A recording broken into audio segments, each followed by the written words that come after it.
I'm Mairi Brascoupé. I am Algonquin from Akìmazinàzowin First Nation, and it is great to be here on my home territory, the unceded Algonquin territory, and this is Akìmazinàzowin, which means image of the land, and it is a beaded map of Algonquin territory. This piece was inspired by the maps that I saw in the Diefenbunker. When we started this process, I got to explore the archives and explore the different spaces in the Diefenbunker, and I was always drawn to the maps. But in the archive, in the back corner, were these big floor maps that were rolled up, and we couldn't even see them at the time. And I was like, I really want to see those. So when we unrolled them, I was really inspired to create something similar. And I mean, within the archives and looking at the maps, I felt like there was a big disconnect to the land itself. It was a lot about the infrastructure and how to drive out of city centers, and there was, little to no connection to the Algonquin people or the land, and I really wanted to combine that, with my own knowledge and my own artistic practice, and to create something that was inspired by those maps, especially that floor map, to create something that people could see the traditional knowledge and be connected to the territory in a way that was more connected to traditional and Algonquin knowledge. So the process is always hard to articulate. I mean, before I do anything, I do a fair amount of research. I mean, going through the archives here was sort of the catalyst to starting the work.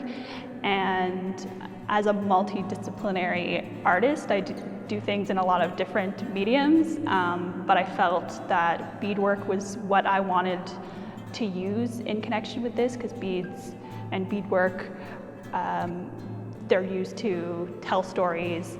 The process of it is usually done with other people, and you talk about what you're doing, and it really connects you to the moment that you are doing the work. So I was like, okay, it's going to be beadwork, and I want it to be big, because that floor map that I saw was just so big and so expansive, and I felt like it really sort of put you into the space and put you into the land in a way that was really interesting. So I wanted to make it big, so I made it big, which is not usually something that I do, although I'm doing a lot more large-scale pieces at the moment. And I also looked at the space, because I wanted the piece to feel like it was a part of the space and a part of something that needed to be preserved within these walls. And so I looked at the colors that are used in the space. It's very distinct colors in the museum. So I tried to use a sort of similar color palette. And that was sort of the basis of where I started.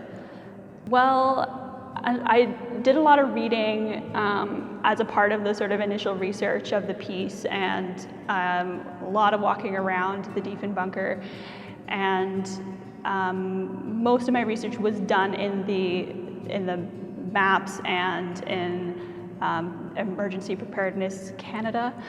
And learning about what they found important to look at, and what information they were giving out to both the government and the public in case of a nuclear emergency. And that was really interesting. But again, this sort of stark contrast of not talking about the land in the slightest as a part of that. But there's some other maps in the spaces that also highlight those things, or lack thereof, of the there's a lovely road map over there. We've seen a couple of them of the routes to exit. Yeah, the research about the Cold War definitely influenced the piece in that it is highlighting all the stuff that I didn't see. Yeah, so there's various concepts within the piece. I mean, one of the big things within my own work, I talk a lot about two-eyed seeing, which is a concept created by Albert Marshall, who is a Mi'kmaq elder, and it's about existing in the world today, both combining Western knowledge or scientific knowledge as well as traditional knowledge. And I mean, a lot of mapping, when we look at mapping, and also sort of the research that I did about the maps, the Cold War maps, and how they were created. It's all done, scientifically to create the mapping of the territory. But there's also a lot of traditional knowledge within mapping that original maps were referencing those knowledges, and cartographers sought out that knowledge. And so I used Google Earth to map out the map and to map out the rivers, but then I also used traditional knowledge through the beadwork, through some of the other imagery within it, to combine those things. And there's also additional stories within the map. I mean, a lot of Indigenous mapping is about stories, and is about knowing the land in a way that is land-based.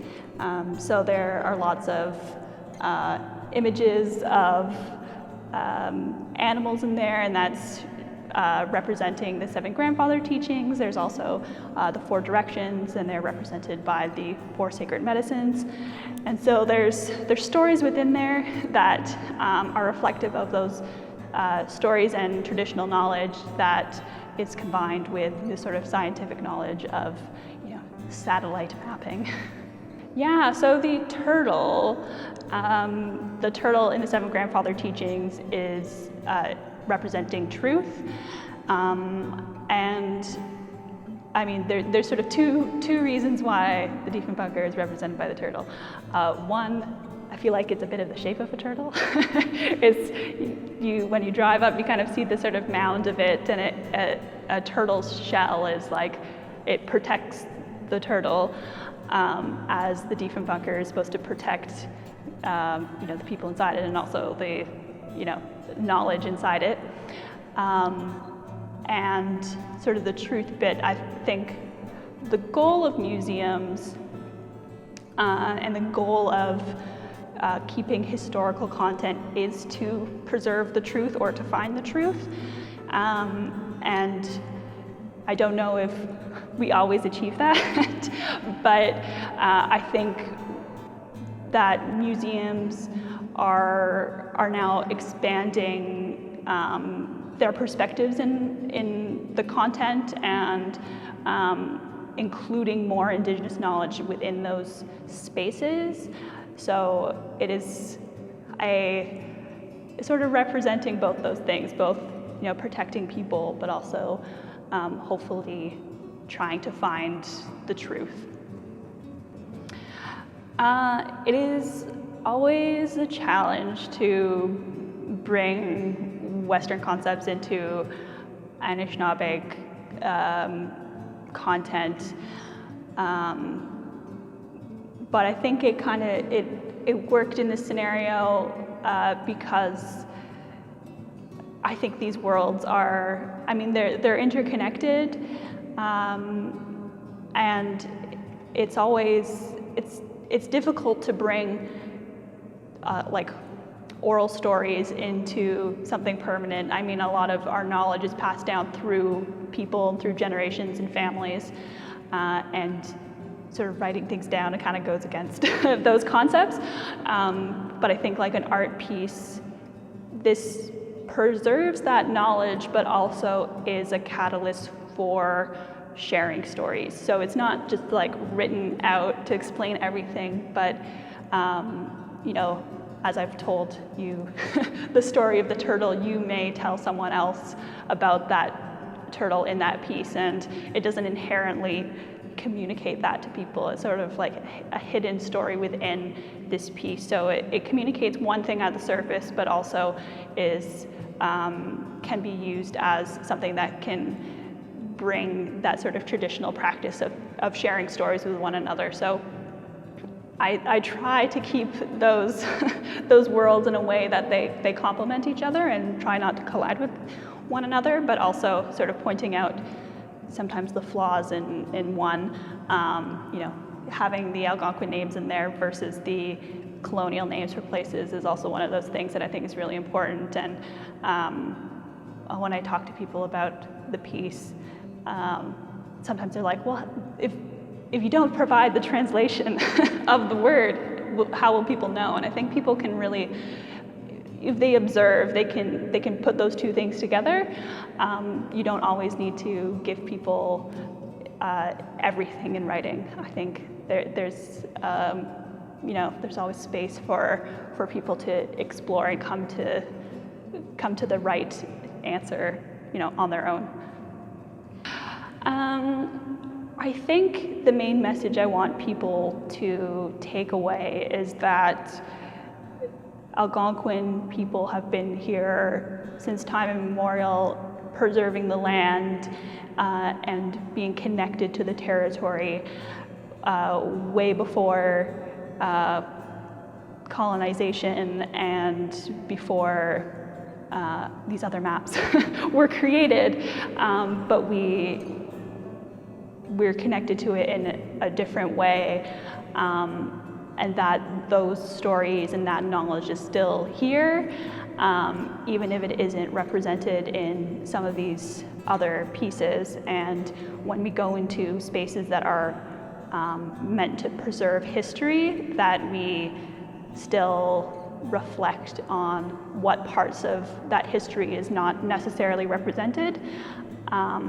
And it's not to say that those are inaccurate representations, they're just representing a different perspective, but that we should start thinking more about bringing these perspectives that were traditionally not included in our histories. And hopefully I've contributed a little bit of that into this space, that when folks are looking at maps, that they may go out and explore what the names were, or walk on the land and, you know, see a river and go, oh, I remember seeing the Algonquin name for that, and connect to it in a different way, or connect to it in a way that is more reflective of the folks that have been here for generations. And I hope that is what people take away.